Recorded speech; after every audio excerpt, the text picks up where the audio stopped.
There is a version of you alive at this very moment, for whom the thing you most want is already settled, already ordinary, so fully a part of his life that he no longer thinks about it, the way you do not think about the floor beneath your feet. That version is not a fantasy.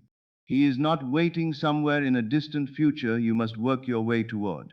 He exists now, as real as the chair you are sitting in, and tonight I want to show you the door that leads into his life, because it has been standing open the whole time.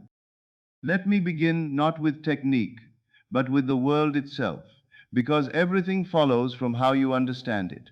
Your senses report a world that is solid, slow, and orderly. Cause arrives first, effect arrives later, and there always seems to be a long road between the two. This is the world you have been taught to trust completely. But this world is not the source of anything. It is the shadow cast by something more fundamental, the world of imagination. Not imagination as idle daydream, but imagination as the living substance from which everything you can see is continually being poured. William Blake said it plainly. Imagination is the real and eternal world, of which the physical universe is only a faint shadow. Hold that tonight not as a beautiful phrase, but as a description of how reality is actually built. The visible is the echo, the imaginal is the voice. And here is the claim that follows, which may sound almost too generous to believe. Whatever you desire already exists, not as something you must construct from nothing through years of straining, not as a reward you must finally earn by becoming worthy enough. It exists right now, complete, as one state among the infinite states that fill what I will call the dimensionally larger world, the vast field of everything that could ever be experienced, all of it present at once, none of it waiting in line to be built. So your work was never creation in the sense of manufacturing. Your work is selection. You are not gathering raw materials to assemble your desire piece by piece. You are choosing it from a structure of reality, where it already stands finished, and then bringing yourself into alignment with it. Let me make that concrete, because the mind reaches for something it can hold. Picture every possible version of your life existing right now, not in theory, but in fact. The version of you whose work is already flourishing, the version whose body already moves with ease and health, the version already at home inside the relationship he longed for. All of them are real, fully formed, in the eternal present of consciousness. And the only question that decides your daily experience is a quiet one. Which of them are you being? Which one, through your habitual feeling, are you claiming as yourself? The instrument of that choosing is imagination, not used loosely, but engaged with precision, as the faculty through which your consciousness reaches into the field and takes hold of a single state. When you imagine your desire fulfilled, and you do it with enough sensory richness and enough genuine feeling that the scene becomes a place you are standing in rather than a picture you are watching, you have not invented anything. You have tuned yourself to a signal that was already in the air. Think of an old radio with a dial. The music you want is already playing. The station is already broadcasting, fully and continuously, whether or not you are receiving it. You do not create the song by turning the dial. You simply move yourself until the static thins, then clears, then resolves into sound. Feel that motion in your hand, that small, deliberate turn. That is what assumption is. And this is why feeling matters more than the mental picture ever could. A picture without feeling is the dial set near the station but not quite on it. You catch a fragment, a burst of clarity, then noise again. Feeling is what brings the tuning into full lock. Not feeling performed, not emotion you push at yourself, but the settled bodily sense of already being the person for whom this is simply true. When that arrives, the tuning is complete. You have selected the state, and the outer world, which only ever expresses what consciousness has already chosen, begins the slow work of confirming it. Now I want to face the thing that troubles the reasoning mind the moment it hears this: time. In ordinary experience, time runs in one direction. The future has not happened. The present is happening. The past is gone and sealed. This feels so total that any alternative seems absurd. But that procession belongs only to the shadow world, the world of effects, the world your senses report. It does not govern the world of imagination, which is the source the shadow is cast from. In that deeper place, all states exist together in a single standing present, a now that holds at once what physical life experiences as past, as present, and as still to come. This is not mysticism dressed up for its own sake. It carries one entirely practical consequence, and I want you to grasp it cleanly. When you assume the feeling of your wish fulfilled, you are not planting a future event that will arrive after some delay. You are stepping, right now, into a state that already exists in the eternal present, in the only dimension that finally matters. Your desire is not pending, it is done. What remains is only for the physical world, which always lags behind consciousness, to catch up and confirm what has already been received. This is what living in the end actually means, not waiting for an outcome, occupying one that, in the standing now, has already occurred. Here I have to be direct, because sincere people try this teaching and find that nothing moves, and they deserve to know why. There is an enormous difference between wishing for a thing and assuming the feeling of having it. The difference is not subtle once you have seen it. Wishing holds the desire at arm's length. In its very structure, it announces, I do not have this, and I want it. So every act of wishing, however heartfelt, however earnest, quietly confirms the absence of the thing wished for. It is an honest report of lack, repeated and by repetition made stronger. Living from the end says something entirely different. It says, this is already so. It does not pretend the shadow world has changed yet. It simply refuses to let the shadow set the inner state. It moves into the consciousness of someone for whom the desire is no longer even a desire, because it has already been received. So if you have visualized, if you have affirmed, and found no fruit, examine honestly which of the two you were really doing. Were you watching a scene of your desire while underneath still feeling its absence? Were you reciting words while the conviction beneath them stayed fixed on doubt? That is wishing wearing the costume of manifestation. And the correction is never more effort poured into the same wishing. The correction is the genuine crossing over into feeling the state as already yours. The old instruction to pray without ceasing is, I believe, almost always misread. It is not a command to mutter petitions all day long. Properly understood, it describes a sustained inner posture, the feeling, held not only in dedicated minutes of practice, but carried steadily through the day, that what you want is already yours. That sustained feeling is the real creative work, and it must be held through whatever interval stretches between the inner shift and its outer arrival, an interval that sometimes passes quickly and sometimes takes its time, but is never proof that the law has failed. This is where detachment becomes essential, and I want to be exact about it, because people confuse it with not caring. Detachment is not the absence of desire, it is the absence of anxious monitoring, the constant checking of the outer world for proof, which itself broadcasts the very lack you are trying to leave behind. Be still and know that stillness is not passivity. It is the quiet confidence of someone who has done the inner work and feels no need to keep verifying it, because he understands that verification is not how growth operates. You do not dig up the seed each morning to inspect the root. You water it, and you trust the law that governs every living thing, the seen and the unseen alike. When you truly know that your desire has already been received in the dimension where reception happens, the anxious checking does not have to be suppressed. It simply becomes unnecessary. The whole relationship between you and what you want changes, from longing into a calm and certain knowing. And from that knowing, the most remarkable thing happens. You become, in Neville's words, impervious to discouragement, not because circumstances stop appearing, but because you have finally understood circumstances correctly, as the shadow they are. And the flickering of a shadow no longer disturbs a person who has stopped mistaking it for the light.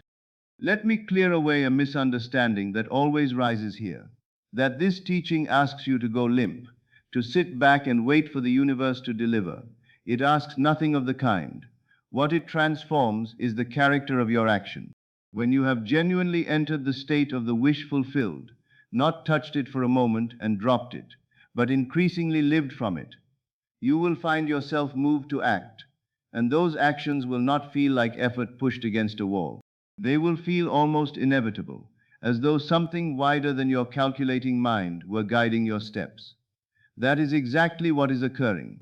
By assuming the state of fulfillment, you have aligned yourself with an intelligence that sees further than your daily awareness can, that perceives openings and connections invisible from where you ordinarily stand. This is the true meaning of seeking first the kingdom. Establish the inner state first, with real feeling and real persistence, and the right actions will arrive at the right moments, asking far less force than the desperate striving of a person who acts from lack ever could. A fair question rises in sincere hearts. What if what I want seems to require something another person also wants? Does my having it cost them theirs? I want to answer this plainly, because the fear of taking something keeps so many people imagining small, apologizing for their own desires, careful never to want too much. And that hesitation is itself a form of self-limitation, born from a misreading of how the source works. In the dimensionally larger world, the field of pure possibility from which every state is selected, there is no scarcity, and therefore no real conflict. Limitation and competition belong to the shadow world, which is finite and so appears to run short. But the source from which all things proceed is not finite. It is inexhaustible, able to fulfill the genuine desire of every consciousness at once, without one person's good being subtracted from another's. Light one candle from another, and the first loses nothing. Its flame is not made smaller by what it gives, and the room only grows brighter for it. The source from which all states are drawn behaves exactly this way.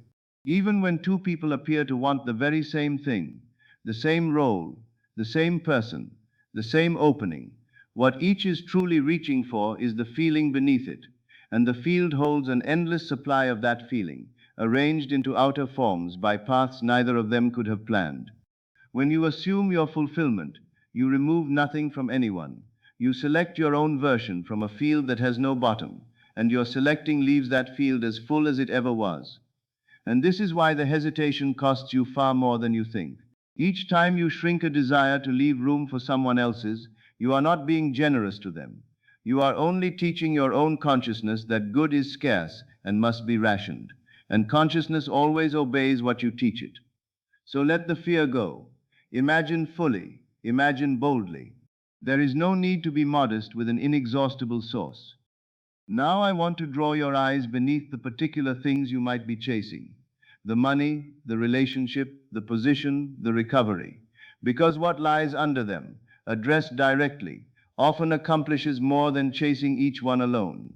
The principle of assumption does not apply only to outer circumstances. It applies just as fully to states of being, to the quality of peace, of joy, of love through which you meet your entire life, regardless of what is happening in it. If what you most deeply want is not a thing at all, but a different inner weather, then assume it the same way. Assume the feeling of being peaceful. Assume the feeling of being someone through whom love moves easily and without anxiety. Notice how this actually works in the body. You do not argue yourself into peace, and you do not wait for a reason before you are allowed to feel it.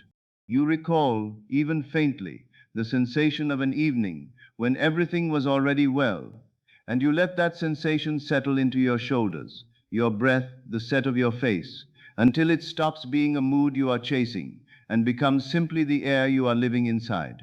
Held long enough, that atmosphere is no longer something you generate moment to moment. It is something you are. Live from these states with the same persistence you would give any other, and you will find the whole texture of your experience begins to turn. Not because the outer world rearranged itself first, but because the lens through which you see every part of it has changed. And notice what tends to follow. As you raise the state you are living from, moving out of anxious wanting and into settled, quiet joy, the specific things you once gripped so tightly often arrive almost as an afterthought, no longer carrying the urgent weight they used to. That is not disappointment. It is the sign that you have aligned with something deeper than any single desire, the creative source from which all your desires were rising in the first place. Recognize directly. It makes the particular acquisitions feel like natural extensions of who you are, rather than emergencies you had to solve. Which brings me to the deepest layer of everything I have said tonight, the place where the technique, however well practiced, finally opens into its full power. When the truest version of this teaching says that everything you want is about to appear, it is not only promising a faster arrival of your wishes, it is pointing at something far larger, the recognition that you already carry, in your own nature, everything you have ever tried to gather from the outside. The kingdom, the old word says, is within you. That is not poetic comfort. It is a precise statement of where the source of every fulfillment actually lives. The wealth, the love, the health, the peace you have been hunting for out there are not waiting in some external location to be found. They exist already as possibilities inside the creative power that you yourself are. Your task was never to travel toward them across a great distance. It was to recognize them, to select them, to bring your consciousness into alignment, through genuine feeling and sustained assumption, with what was always, in the deepest sense, already yours. When that recognition stops being an occasional visitor and becomes the ground you stand on, when you live, as a matter of course, from the knowledge that you are the creative power itself, individualized, free to select from infinite possibility, rather than to beg a separate universe for scraps, your entire relationship with desire is transfigured. You no longer want from lack. You want as an overflow of an abundance already known, the way a fountain that knows itself to be endless does not anxiously measure how much water it can spare. That is the promise underneath all of this. Not merely that certain things are coming, though many of them are, but that you are about to know, fully and settledly, as the plain operating truth of your daily life, that you already are everything you could ever want to be. And in that knowing, desire itself is changed. It stops being a confession of what you lack and becomes simply the natural creative motion of a consciousness that has finally remembered what it is. So go forward not as someone reaching anxiously for what is missing, but as someone quietly recognizing what was always in truth possessed. Live from that recognition. Hold it through whatever interval the shadow world needs to catch up to the state you have already chosen. And watch, with the calm wonder of someone who has finally understood the structure of his own experience, as your world rearranges itself to confirm what was, in the standing now, already and always true. What you are seeking is not approaching from somewhere far away. It is already here, in the only place anything has ever truly been, your own consciousness, waiting only to be recognized. Thank you and good evening. This is Best of Lectures. I will see you in the next video.